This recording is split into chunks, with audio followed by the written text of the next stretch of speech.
news tomorrow. Here's Aaron Klein. So there is no news media, as everybody knows, and that's part of why you listen to this radio show.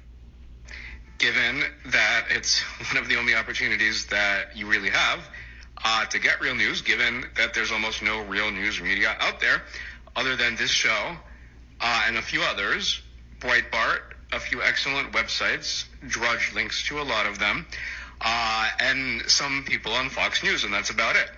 But on the other side, you have the entire rest of the news media that pick and chooses stories, and really it's like clockwork. They don't sit there and coordinate. You would think that they do. They don't need to at this point. They all think alike. They strategize alike. We've seen it for quite some time. Just as the Democrat Party all toes the exact same line, it's like nobody can ever think for themselves. And we see it time and again, but something happened this past week that spotlights just how hypocritical the media is. And joining me right now to discuss some of that is Joshua Klein, who is a researcher for Breitbart and this radio show. You see his byline at the bottom of a lot of articles. Joshua Klein, welcome back to Aaron Klein Investigative Radio. Let's start immediately with an attack that I wonder if anybody listening right now heard about this, because it should be huge national news. This was a man who was trying apparently to carry out a deadly attack in Washington State. This is this past Saturday, tossing vehicles, carrying out what appears to be an attack, and then it turns out he's Antifa. And the issue here is that the target was actually ICE agents. In fact, he was attacking an ICE jail. And there's a lot that goes into this. So let's start with what happened, Joshua Klein, and why it's so relevant now, especially in light of Alexandria Ocasio-Cortez, especially inciting against ICE agents. Yeah, thanks for having me. Yeah, definitely. Something you mentioned earlier, though, the media does not report news. They create their own narrative, and this incident perfectly encapsulates it. How many people probably have heard of the name Wilhelm Vance Bronson, who went on he was attempting to go on a shooting spree this was in Tacoma, Washington, at a ICE facility. He was armed, throwing Molotov cocktails at cars nearby. He wrote actually a 3-page manifesto. The media loves reporting on manifestos and AR-15s when those two things are combined together. But yet somehow there has been total media silence, blackout on this story. And I wonder why. He happens to be literally a card-carrying member of Antifa.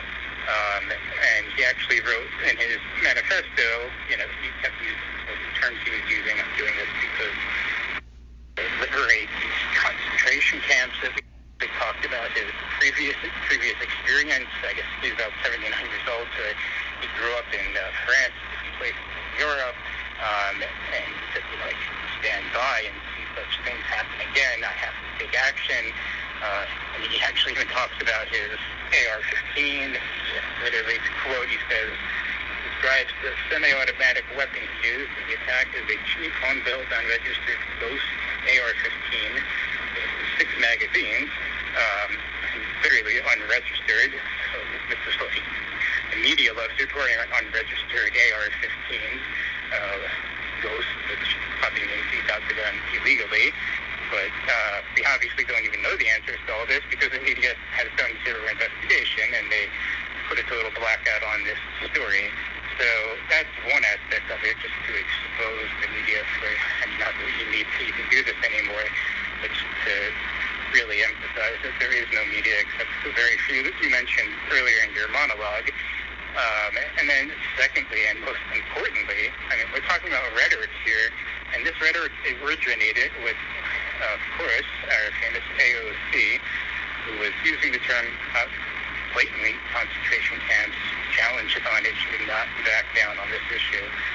That this is definition, the academic definition of concentration camps, so on and so forth, and just flaming, that term and this rhetoric. So, and calling ICE agents, I mean, these aren't inanimate objects. These are people. Like, when you call ICE agents Nazis, I mean, there are clearly a segment of the population, and a pretty large one at that, unfortunately, especially on the left with Antifa, that is well organized, well armed. I mean, this is dangerous stuff. This is stuff that really can set off a civil war. Thank God the attack ended with just the attacker himself being killed, for ICE agents or local police or a combination of both responded and was able to take him out before he was able to take them out.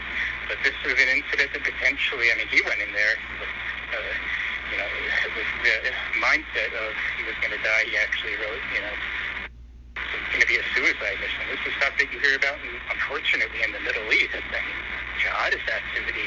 And this is going on right here. This story was not covered. AOC was actually asked about it, but in the halls of Congress, if she would tamp down her rhetoric on concentration camps, calling ICE agents Nazis, and after this attack, clearly resonating with people, and she refused to even give a response. Well, by the way, not only are they not reporting on it, but the media is complicit in all of this. They perpetuate some of these falsehoods about what's happening at the border. And I did a whole show a few weeks ago. Those of you who missed it, check out the podcast. I'm not going to repeat it now. connectpal.com/Aaron Klein. I went through exactly what's happening at the falsehoods that the media, and not just AOC, but NBC, ABC, CBS, reporting that Donald Trump is separating children at the border.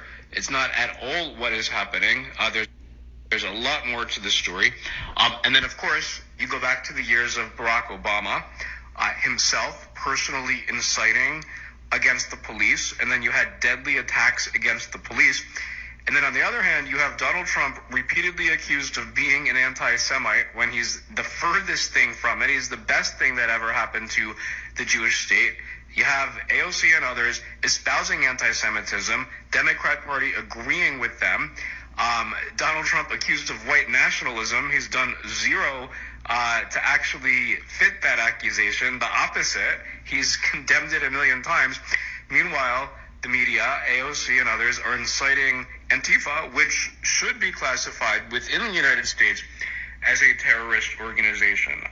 But we're going to continue on this theme and others next. And we're also going to Jeffrey Epstein. It's a huge story. I didn't cover it yet enough tonight. We're going to get to it. Stay tuned.